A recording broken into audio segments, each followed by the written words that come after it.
Assalomu alaykum. Bugun ikkinchi darsimiz. Sizlar bilan koreys tilidagi bo'g'inlarni ko'rib chiqamiz.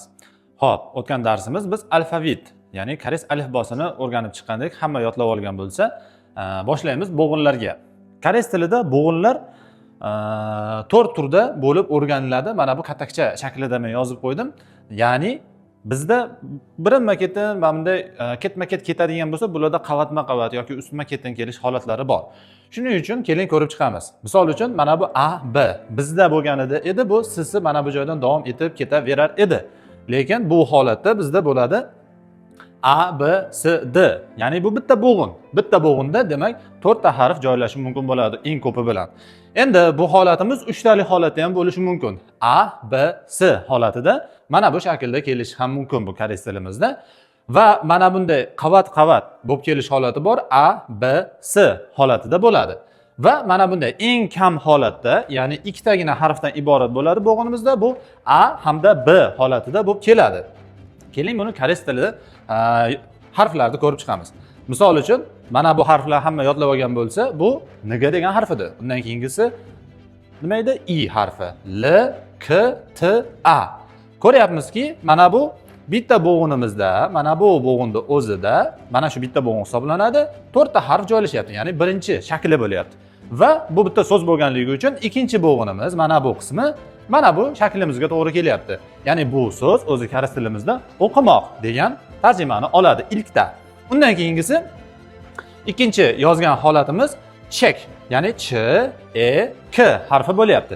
Chek degan boyagina holatda yuzaga keladi mana bu bo'g'inlar. Undan keyingisi mana bu qavatma-qavat bo'lib kelishi bo'ladi. Bu bizda S, U, L harflari edi. Sul deb o'qiymiz. Va eng oxirgisi A, B holatida kelgani N, A shakli bilan bizda kelyapti. Birinchi biz bo'g'inlarni tushunib olsak, harflarni o'qilishi oson bo'ladi. Shuning uchun birinchi sizlarga bo'g'inlarni ko'rinishi va tuzilishi haqida ozgincha tushuntirishga harakat qildik. Xo'p, endi keling sizlar bilan ko'rib chiqamiz. O'tgan dars ham yodlayotgan paytlaringizda ham shu narsaga ko'p savol bo'lgan bo'lishi mumkin. Bu ikki xil tovush berar ekan. Nega buni qaysi holatda qanday ishlatamiz ekan degan so'rovlar bo'ladi, tabiiy bu. Keling shularni ko'rib chiqamiz. Xo'p, birinchi harfimiz mana bu ikki ko'rinishga ega edi. Bizda rus tilimiz aytadi ugollik ko'rinishida va mana bu ilmoqcha shaklida bo'layotganda K yoki G degan tovushni olayotgandi. Endi buni qoida qilib hozir pastga yozib chiqarib qo'yamiz. Bo'g'inning birinchi harfi bo'lib keladigan bo'lsa, bo'g'inning birinchi harfida bu K holatini oladi. Undan keyin 2, 3 va hokazo bo'g'inlar mavjud bo'ladigan bo'lsa harfimizda, ular G holatiga o'tadi. Shu joyda sizlarni bir narsaga e'tiboringizni tortmoqchi edim. Men bo'g'in dedim. Aytaylik, mana bular bo'g'in desak, mana bu birinchi bo'g'inimizning birinchi yoki aytaylik mana bu shaklda dedik-ku 1, 2, 3, 4 deydigan bo'lsak, mana bu holatida yoki mana bu joyida kelishidan qat'iy nazar bu K deb talaffuz qilinadi. Endi xuddi shunda ikkinchi bo'g'inga o'tdi. Bu so'zimiz hali bitta so'zning ichida bo'layotgan narsa. Endi yana birinchi, ikkinchi, uchinchi va to'rtinchi harfi mavjud bo'ladigan deb hisoblaylik. Mana shunda birinchi harfida biz bu harfimizni endi G deb talaffuz qilishni boshlaymiz. Faqatgina bizda mana bu 3, 4 holatida K holatida saqlanib qoladi. Mana bunda ham xuddi shunday. Mana bu 3-bo'g'inning birinchi harfida bo'lib kelsa, bu boyaganda G holatida qolaveradi. Va pastki mana bu 3-4-harfida bo'lib keladigan bo'lsa, bular K holatida qoladi. Xo'p, yaxshi. Bu qoida mana bu to'raloviga ham tegishli bo'ladi. Kelinglar sizlar bilan bitta so'zni ko'rib chiqamiz. Misol uchun mana bu so'zimiz bor. Aytaylik K, G. Ya'ni mana bu bitta bo'g'in, mana bunisi ikkinchi bo'g'in bo'lyapti bizda. K, G. Ya'ni bo'g'inimizni bu ikkitalik ko'rinishi edi. Shuning uchun birinchisida K deb o'qiyapman, ikkinchisida G deb o'qiyapman. K, K qilmaymizda K, G deb o'qiymiz. Endi misol uchun bizda mana bu so'zimiz bo'lsa, boya ko'rib chiqdik, buni kitob dedik biz, chek deb.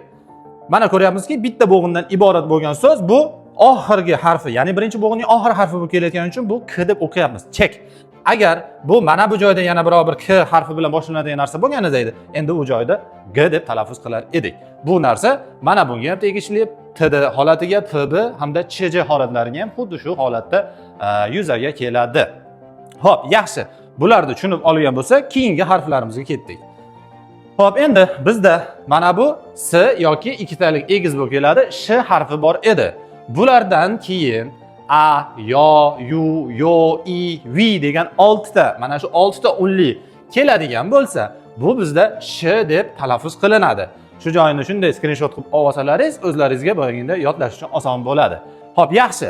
Endi misollarni ko'rib chiqamiz. Misol uchun sha. Men buni sa deb o'qimayapman-da, sha. Yoki bo'lmasam shi, shu, shi, sho, sho degan talaffuzlar bilan biz ifoda etamiz. Misol uchun biz mana bu so'zni ko'raylik. Shavo degan so'zimiz bo'lyapti. Shavo degani dush qabul qilish, ya'ni hammom qabul qilish degani. Mana bu joyda men e'tibor qilayotgan bo'lsalaringiz, sha deb o'qidim bu joyni. Shavo. Endi misol uchun mana bu so'zimiz bor. Bu sotib olmoq degani. Bu joyda e'tibor qilayotgan bo'lsalaringiz, sada deb talaffuz qilyapmiz. Nima uchun? Mana bu 6 ta harf unlining orasida kelgan harf yo'q, u s'dan keyin kelayotgan. Shuning uchun biz bu holatda s. Demak, o'zimizga qoida, mana shu 6 tadan ya'ni s harfimizdan keyin 6 ta mana bu unli keladigan bo'lsa, sh holatiga o'zgarib ketadi va shu bilan qoida buzilmagan holatda biz talaffuz qila olamiz. Xo'p, bunimiz ham tushunarli bo'lsa, keyingi harfimizga ketdik. Xo'p, endi bizda mana bu harfimiz bor. Bu bizda r yoki l deb talaffuz qilar edik, shunday deb yodlagansizlar. Xo'p, bo'g'inning birinchi harfi bo'lib kelsa, bu r deb talaffuz qilinadi. Endi biz hali so'z demayapmiz, shu joyga yaxshiroq e'tibor berishlaringizni istardim. Bo'g'inning.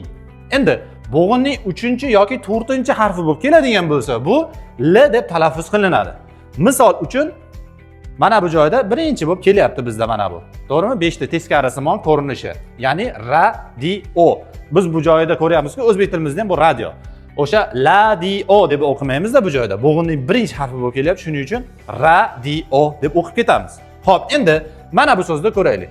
K edi bu, qattiqroq talaffuz qilamiz. K deb talaffuz qilamiz dedik. Kal. Kal degani bizda pichoq degan tarjimani beradi. Endi mana bu joyda ko'radigan bo'lsak, men l deb talaffuz qilyapman. Nima uchun? Harf bo'g'inning 3-chi, 4-chi harfi bo'lib kelyapti. Bu misol uchun bir nechta yana bo'g'inlardan tashkil topgan so'z bo'lsa ham, aytaylik, so'zimiz 4 bo'g'indan iborat. 4 bo'g'indan iborat bo'ladigan bo'lsa, bu 3-chi yo 4-chi harflarda kelar ekan, biz har doim l deb o'qiymiz. Bo'g'inning 2, 3, 4, 5 qaysi harf bo'g'inidan kelishidan qat'iy nazar birinchi harfi bo'lib keladigan bo'lsa, bu r deb talaffuz qilamiz. Shu joyini yaxshiroq eslab olamiz va o'zlaringiz uchun boyagida saqlanib qilib olsalaringiz bo'ladi, ya'ni skrinshot qilib. Xo'p, yaxshi. Endi keyingisiga ketdik. Mana bu bizda yumaloq. O'zbek tilimizda o harfini beradigan tovush edi, ko'rinishi. Bu bizda karis tilimizda nig degan tovushni beradi. Harfning bu harfi, nig harfi bo'g'inning boshida kelsa o'qilmaydi. Qolgan 3-chi, 4-chi holatlarda keladigan bo'lsa, biz boya ko'rdik-a, mana bu kataklarni bo'g'in deb olsak, a, b, s, d holatida keldi. Bu bizda hozir mana bu d holatida kelyapti. Endi bizda bo'g'inni har doim birinchi harfi undosh bilan boshlanadi. O'tgan darsimizda aytdik, harfimiz qaysi harf bo'lsin, qaysi boyaganda bo'g'in so'z bo'lsin, har qaysi biri undosh bilan boshlanadi, ya'ni mana bu undosh harflar bilan.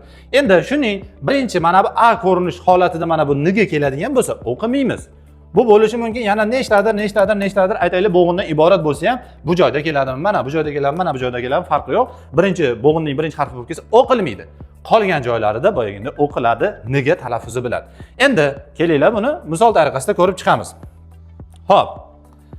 Aboji degan so'z bo'lyapti. Bizda mana bunday qilib ajratadigan bo'lsak, bu bitta bo'g'in, bu ikkinchi bo'g'in, bu uchinchi bo'g'inga bo'lyapmiz. Ya'ni ikkitalik bo'g'inimizning eng kichkina ko'rinish holatlarida bizda so'z yaratilingan, ya'ni shu so'z bor. Aboji degani dada, ota degan tushunchani beradi.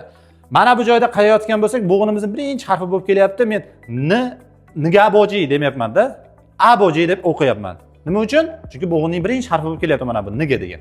Endi mana bu joyda biz sevib iste'mol qilamiz pang, ya'ni o'zbeklarda non. Nonsiz ovqatda iloji yo'q. Shuning uchun bu non degan tushunchani beradi. Mana bu joyda e'tibor qilayotgan bo'lsak, men nega deb talaffuz qilyapman. Pang. Pang. Tushunarli-a? Xo'p, bu ham mana shu holatda o'qilinadi. Bu garchan endi savol bo'lishi mumkin. O'qilmasa nima kerak yozishi? Endi bo'ladi grammatikasida shunaqangi qoida. Buni boricha qabul qilib olib turib o'rganadigan bo'lsak, biz o'zimiz uchun ancha oson bo'ladi. Xo'p, yaxshi. Keyingisiga ketdik.